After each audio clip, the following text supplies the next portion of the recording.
Shalom, shalom, bien-aimés dans le Seigneur, mes chères sœurs en Christ. Bienvenue sur notre nouvelle émission chrétienne.com.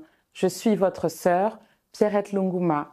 Nous voulons aborder un nouveau thème qui va nous permettre de pouvoir discuter des faits d'actualité, des faits de ce monde pour pouvoir concilier notre vie chrétienne, l'Église et le monde dans lequel nous vivons. Aujourd'hui, nous abordons le thème « Ne méprise pas ta jeunesse ». Le livre de 1 Timothée chapitre 4, verset 12 nous dit « Que personne ne te méprise pour ton jeune âge, mais efforce-toi d'être un modèle pour les croyants par tes paroles, ta conduite, ton amour, ta foi et ta pureté. » Voilà ce que la Bible nous dit. Nous savons que la jeunesse est une période qui est difficile. C'est une période qui traverse énormément de bouleversements, tant physiques que psychologiques. Cette période se situe souvent à partir de l'âge de 15 ans jusqu'à l'âge de 24 ans. Et il faut reconnaître que nous pouvons nous retrouver tentés par tout ce qui se passe dans ce monde extérieur. On peut être tenté par notre entourage. On peut être tenté par le siècle présent, notamment par la boisson, par l'alcool, par la cigarette, par le sexe, par la mode. Et nous voulons prévenir les jeunes femmes que très souvent, on ne sait pas qu'est-ce qui se cache derrière tous ces méfaits. Il y a plusieurs événements, il y a plusieurs choses qui peuvent détruire notre jeunesse. Premièrement, nous sommes nous-mêmes le premier élément destructeur de notre jeunesse. Lorsque on est jeune, on a souvent du mal à écouter nos parents, on a souvent du mal à écouter nos aînés, parce qu'on a l'impression qu'ils ne comprennent pas ce par le quoi on passe, ils ne comprennent pas nos émotions, ils ne comprennent pas ce qu'on vit. Mais la parole nous enseigne, dans le livre de Éphésiens, chapitre 6, au verset 1, de pouvoir obéir à nos parents. Et ceci est le premier commandement qui est issu d'une promesse. Le deuxième élément qui peut détruire notre jeunesse est notre entourage. Souvent, on a tendance à vouloir faire comme les autres pour pouvoir obtenir la faveur du groupe auquel on veut appartenir. On veut pouvoir obtenir la satisfaction des personnes qui nous accompagnent, qui nous entourent. Mais la Bible nous avertit dans le livre de 1 Corinthiens, chapitre 15, au verset 33, que les mauvaises compagnies corrompent les bonnes mœurs. Avec qui tu marches? De qui es-tu entouré? Et selon la manière dont tu fonctionnes, dont tu marches, c'est comme ça que tu vas mener ta vie. Parce que tu refuses d'être l'objet de moqueries, donc tu décides de te fondre à la population et de faire comme tout le monde. Le troisième élément qui peut détruire notre jeunesse est les réseaux sociaux. Aujourd'hui, on voit que les réseaux sociaux peuvent être quelque chose de très bénéfique pour le partage de l'évangile, pour avoir une multitude d'informations. Mais il peut être également destructeur lorsque celui-ci nous pousse à faire des choses qui sont contraires à la parole. Dernièrement, une jeune fille de 13 ans s'est suicidée pour pouvoir accomplir un challenge de rester le plus longtemps pendue sur une corde. Et finalement, cette petite est décédée. Tout ça pourquoi? Parce qu'elle a voulu faire comme les autres.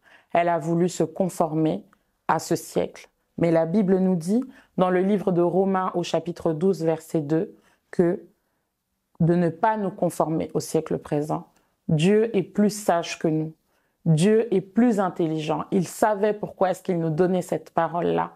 Car nous voyons bien qu'avec la technologie qui avance, avec la multiplication des réseaux, il y a beaucoup de choses qui peuvent aussi être néfastes et qui peuvent détruire notre jeunesse.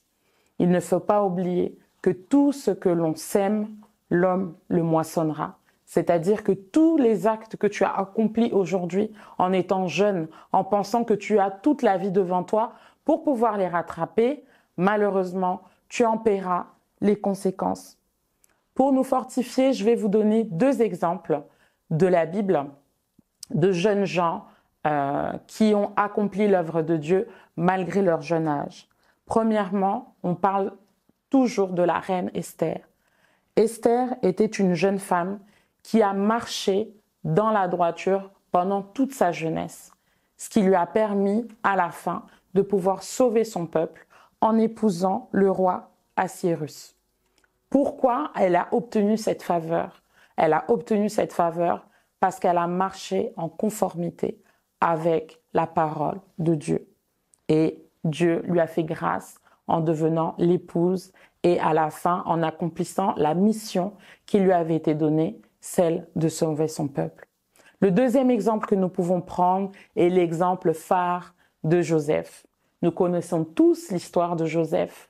Ce Joseph qui a eu ce rêve à l'âge de 18 ans, mais il a marché dans la crainte et dans l'obéissance de la parole de Dieu. Pourtant, il a subi des pressions, il a subi des difficultés, il a rencontré beaucoup d'épreuves qui auraient pu le décourager, beaucoup d'épreuves qui auraient pu le détourner de sa destinée. Mais il est resté ferme, il est resté accompli parce qu'il croyait en la parole de Dieu, il croyait aux promesses que Dieu lui avait faites. Et à la grâce du Seigneur, il a réussi à devenir ministre et ainsi sauver sa famille à l'âge de 30 ans. Je vais enfin terminer en vous disant que la jeunesse est une période qui est vraiment difficile. C'est une période qui n'est pas simple parce que, comme je l'ai dit précédemment, il y a beaucoup de bouleversements qui se manifestent. Les bouleversements hormonaux, les bouleversements physiques, les bouleversements psychologiques. On peut se poser énormément de questions. On peut chercher à savoir qui on est. On s'interroge sur ce qui se passe autour de nous, que ce soit la famille, que ce soit les amis, que ce soit l'église dans laquelle on est. Mais nous devons vraiment faire qu'une seule chose, c'est tenir ferme. Pendant ta jeunesse, profite de pouvoir semer des bonnes choses. Profite de poursuivre tes études, d'aller au plus haut niveau que tu pourras. Profite de faire des formations. Profite de pouvoir apprendre, découvrir et semer vraiment des choses qui seront bénéfiques pour toi, d'où tu récolteras les bonnes choses plus tard et tu accompliras certainement la destinée que Dieu t'a promise. Mais si, au contraire, tu négliges ta jeunesse, tu la méprises en te disant que tu as le temps, que tu as encore beaucoup d'années devant toi, nul ne connaît son destin à part le Seigneur, nul ne connaît sa date de fin. Vaut mieux semer des bonnes choses pendant que tu es jeune pour pouvoir moissonner des bons fruits. Sème vraiment la bonté, sème l'amour, sème la bonne conduite, sème la foi, sème les bonnes paroles et tu verras que ta destinée ne pourra être que glorieuse. Car tout ce que l'homme aura semé, il le moissonnera. Aujourd'hui, ma sœur, fais le bon choix de vivre pleinement ta jeunesse en Christ. Ne méprise pas ta jeunesse. Vis dans la conformité de la parole de Dieu et tu seras béni. Que Dieu vous bénisse. À bientôt.